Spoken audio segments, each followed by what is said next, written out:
Aujourd'hui, nous renouvelons nos retrouvailles ainsi que nos discussions à propos de la science et de l'espace. Dans cette vidéo, on va parler d'un astéroïde qui doit sa célébrité à la menace qu'il représente pour la Terre. Il s'agit de l'astéroïde Apophis. Comment il s'est constitué? Comment menace-t-il notre planète? Et quelles sont les mesures préventives prises par les astronomes afin de se protéger des dégâts qu'il peut causer? Attachez vos ceintures et restez avec nous jusqu'à la fin pour avoir des réponses. Comme d'habitude, n'hésitez pas à consulter les sources des informations citées dans la vidéo dans la description. Et c'est parti. Qu'est-ce qu'un astéroïde? Avant de commencer, familiarisons-nous d'abord avec le terme astéroïde. Un astéroïde est souvent confondu avec une comète, mais en réalité, ce n'est pas du tout la même chose. Les astéroïdes sont des corps célestes appelés aussi planétoïdes. Ils se caractérisent par leur diamètre qui ne dépasse pas les 1000 km, ainsi que par l'absence d'une atmosphère lumineuse appelée chevelure, et qui distingue par contre les comètes. Ils sont également caractérisés par leur forme qui diffère d'un astéroïde à l'autre, et qui est généralement non sphérique. Dans notre système solaire, on distingue entre 3 types majeurs d'astéroïdes, et on peut faire cette distinction en fonction de la lumière réfléchie par leur surface.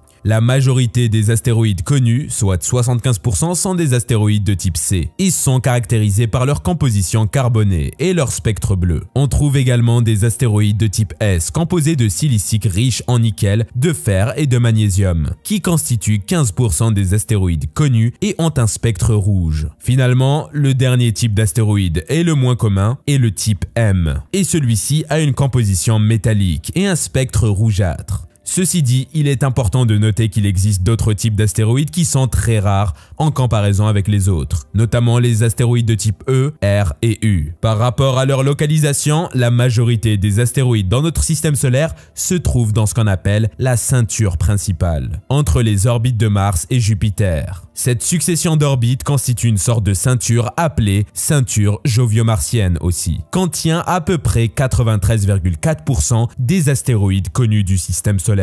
Ensuite, on trouve les astéroïdes troyens qui se situent sur la même orbite que Jupiter, malgré le fait que quelques-uns se situent sur les orbites de Mars, Neptune et la Terre. D'autres sont des astéroïdes géocroiseurs et dont l'orbite croise celle de la Terre. Entre autres, l'astéroïde Apophis 999-42 est un géocroiseur, dont le diamètre mesure 325 mètres, qui s'écarte progressivement de son orbite puisqu'elle est gravitationnelle, et d'où le risque qu'il heurte la Terre à un moment donné. Également, on peut compter les astéroïdes Centaure, qui se caractérisent par leur taille massive, d'où l'appellation de planètes mineures qu'on leur donne. Ces derniers orbitent entre les deux planètes Jupiter et Saturne. Puis finalement, les astéroïdes qui se trouvent au-delà de l'orbite de Neptune, et qui constituent ce qu'on appelle la ceinture Kuiper. L'histoire commença avec l'exploration du tout premier astéroïde. Il s'agit de l'astéroïde Cérès. Ce dernier a eu le privilège d'avoir le nom de la célèbre déesse de l'agriculture, des moissons et de la fertilité dans la mythologie romaine. C'est le plus grand astéroïde situé au niveau de la ceinture principale. Ce dernier a été observé par l'astronome italien Giuseppe Piazzi en 1801 lors d'une campagne d'observation qui avait pour but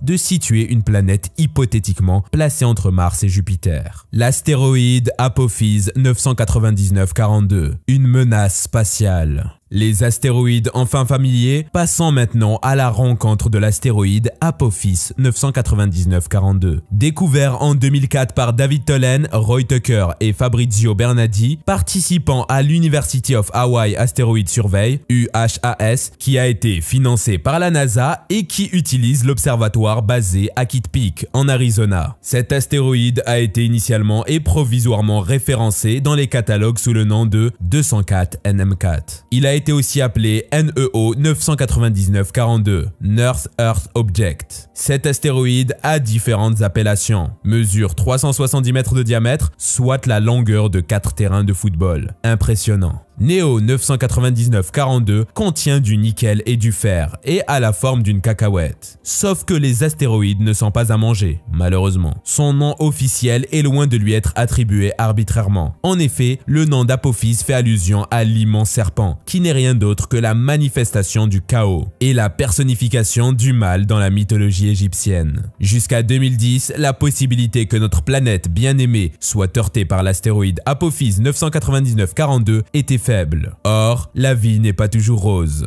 Parce qu'après cette année, l'objet céleste qui est au cœur de notre discussion commença à stresser les scientifiques, puisqu'ils ont affirmé qu'il passera à moins de 31 000 km de la surface de notre planète en 2029. La terreur ne promet pas de disparaître de sitôt, car il sera également très proche de la Terre en 2036, ainsi qu'en 2068. Calmez-vous, pas besoin de paniquer ni d'imaginer des scénarios dignes d'un film d'horreur, parce que Agora s'engage à vous présenter petit à petit les prévisions des astronomes en relation avec cet objet céleste. Additionnement, tout au long de cette vidéo, nous allons vous montrer l'ensemble des prédictions et des études des scientifiques pour chacune des années au cours desquelles l'astéroïde Apophis est censé passer à proximité de la Terre. Les prédictions pour 2029, un teaser d'un film d'horreur. Les astronomes se sont rendus compte depuis une bonne période de temps que l'astéroïde Apophis représente un potentiel danger pour notre planète, puisqu'il passera d'ici 7 ans à une distance très proche de la surface de la Terre.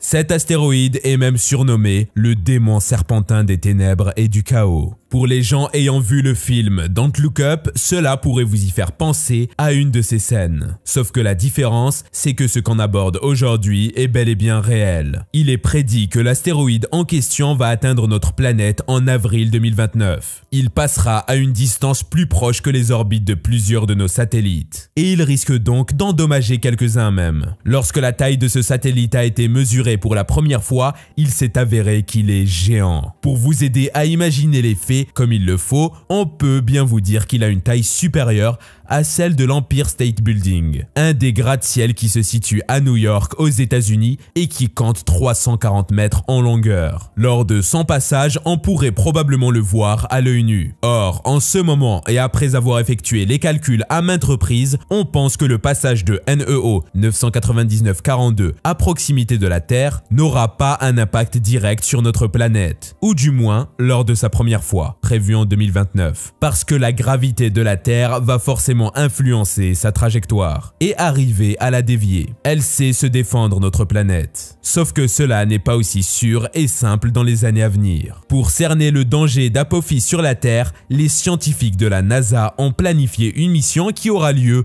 quand l'astéroïde sera à quelques mois de notre planète. Cette mission a pour but l'étude des propriétés physiques et les composantes internes de ce dernier pour estimer le risque réel de ses passages futurs. Cela va permettre d'essayer de détourner Apophis en essayant de changer sa trajectoire dans le cas où ce dernier risque de frôler la Terre. Puisque si ce dernier rentre en collision avec la Terre, il risque d'avoir un effet d'une dizaine de milliers de fois, plus de 50 000 fois que celui de la bombe qui a anéanti la ville d'Hiroshima en 1945. Cela est dû au poids élevé de l'astéroïde ainsi qu'à l'énergie cinétique d'Apophis qui rend son poids supérieur à 800 mégatonnes. Alors qu'en réalité, il ne pèse que 20 millions de tonnes en état de repos. La mission spatiale qui sera chargée d'étudier NEO 99942 s'intitule OSIRIS-REx. Cette sonde spatiale américaine a été envoyée en premier lieu par la NASA pour étudier un gros caillou de l'espace appelé Bennu. Après avoir réussi à voyager 2 ans dans l'espace tout en parcourant environ 2 millions de kilomètres pour atteindre Bennu, passer 2 autres années en orbitant autour de cet astéroïde pour le cartographier et en plus ramener ses échantillons sur Terre, OSIRIS-REx a fait preuve d'une capacité inédite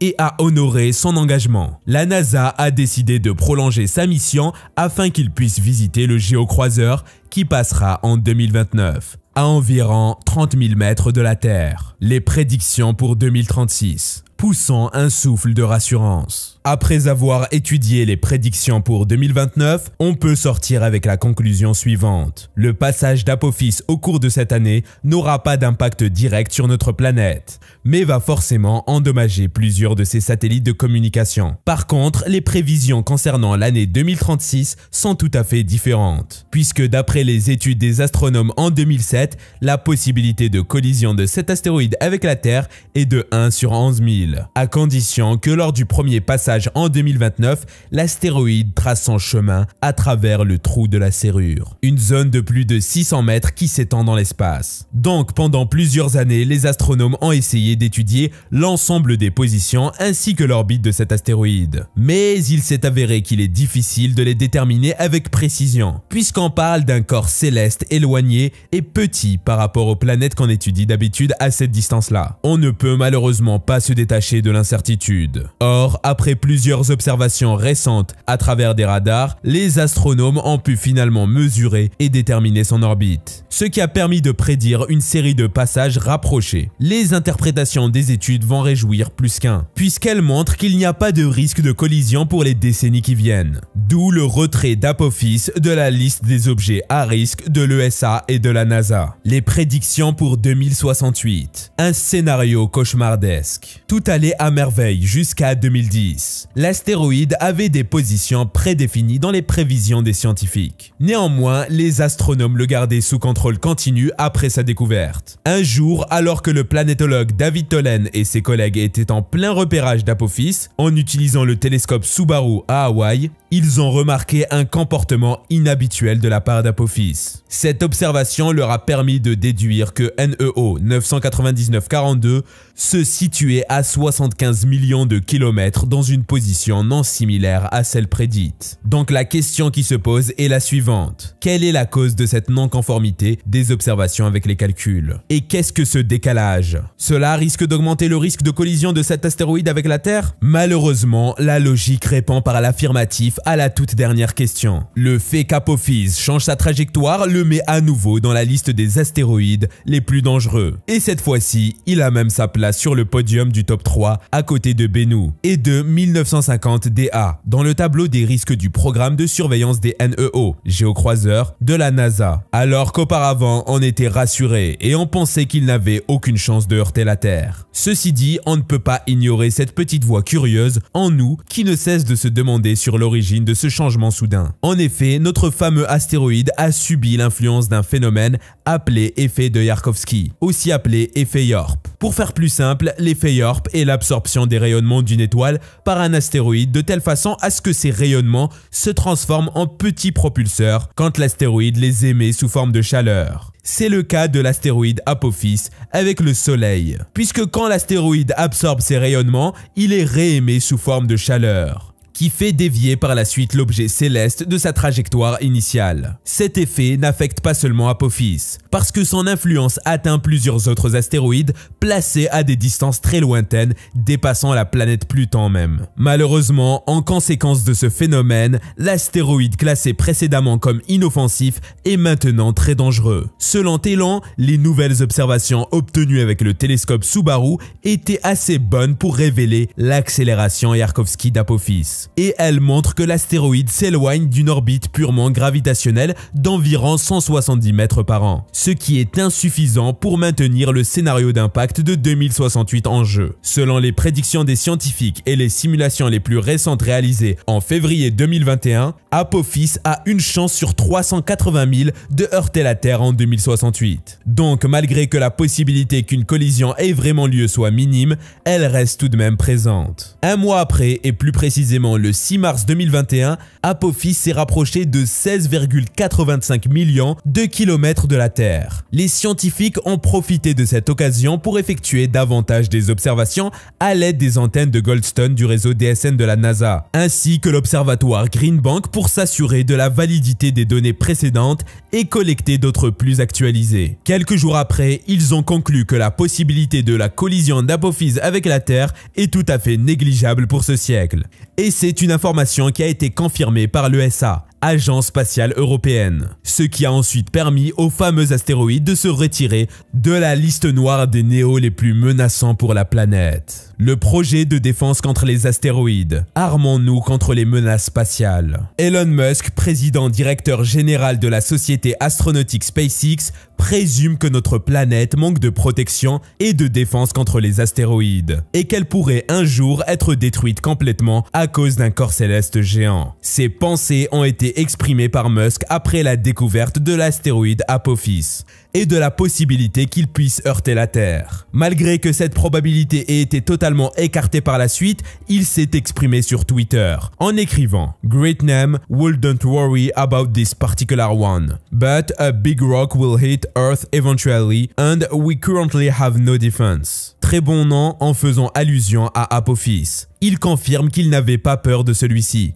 mais qu'il craignait qu'éventuellement un objet céleste se mette en collision avec la Terre alors qu'elle n'a aucune protection. Dans ce cadre, la NASA annonce le lancement du projet DART, Double Asteroid Redirection Test, en collaboration avec SpaceX, qui a pour but de détourner les astéroïdes ayant un risque de collision avec notre planète. Les idées de projets de défense ne sont ni récentes ni rares. Citons la compétition organisée en 2007 et dans laquelle ont participé 100 équipes de 25 pays. Les projets des participants ont été présentés à la Planetary Society afin que les meilleurs soient adoptés par la NASA et l'ESA. Parmi les idées les plus innovantes figure la construction d'un aimant massif qui permettra d'écarter l'astéroïde de sa trajectoire en l'attirant vers lui. Pour écarter les risques de collision ainsi qu'un projet de sonde ayant pour objectif la réorientation et la redirection des astéroïdes pour les dévier de leur trajectoire si cela s'avère nécessaire. Les conséquences d'une collision, un chaos sur Terre. Imaginez le pire scénario, celui où Apophis heurte violemment la Terre. On est sûr et certain que chacun d'entre vous l'imagine à sa propre manière. Mais les scientifiques ont analysé la totalité des scénarios possibles et ça se présente comme suit. Premièrement, Apophis est un astéroïde qui se déplace à plusieurs kilomètres par seconde. Donc le meilleur scénario à imaginer est qu'Apophis tombe sur la terre ferme et dans un lieu inhabité. S'il atteint les couches inférieures de l'atmosphère sans qu'il se fragmente, il va heurter le sol et va former un cratère en éjectant des débris à un rayon de plusieurs dizaines de kilomètres, ainsi que de la poussière et des roches en fusion dans l'atmosphère. Cela va faire apparaître des lueurs crépusculaires rougeâtres et va conduire à un refroidissement de la troposphère. En revanche, dans tous les autres scénarios, l'impact d'Apophis sera catastrophique, mais ne va causer en aucun cas l'extinction de l'humanité. Ce fut un plaisir de partager avec vous ces informations par rapport à l'un des astéroïdes vedettes, et qui fait partie de la liste des objets célestes les plus dangereux pour la planète Terre. Heureusement pour nous, les astronomes ont pu écarter ce risque pour le moment, tout en continuant leurs études et leurs observations pour se préparer au futur et se protéger en cas de risque de collision. Bref, la partie la moins attendue est arrivée. Notre vidéo touche à sa fin. On vous donne un rendez-vous très prochainement. En attendant les retrouvailles, n'hésitez pas à faire un petit tour pour regarder nos autres vidéos qui vont sûrement vous intéresser aussi. N'oubliez pas d'aimer la vidéo et de vous abonner à notre chaîne pour confirmer votre passage. À la prochaine.